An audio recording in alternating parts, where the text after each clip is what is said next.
फेरि होइन नेपाल आए पनि अब अनमोल केसीले अवार्ड जितिसक्यो म त फेरि अस्ट्रेलिया अनमोल केसीले अवार्ड जित्छ यो देशमा भनेदेखि म फिल्ममा आश राख्नु आफ्नो लागि मैले 12 वर्ष थिएटर गरेर आएँ भने पनि मलाई चान्स दिँदैनन् नि अडियन्स आएछ भाइ तिनीहरूको अनमोल केसीको कुनै अवार्ड जित्ने लायक एक्टिङ छ Anmol I don't hate you but छैन यार डायलग डेलिभर गर्नु मात्रै एक्टिङ होइन नि त त्यसको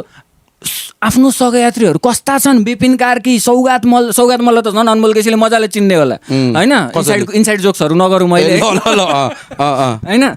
त्यहाँबाट केही सिक्नु मतलब अलिकति थिएटर गरेर हुन्छ केही गरेर हुन्छ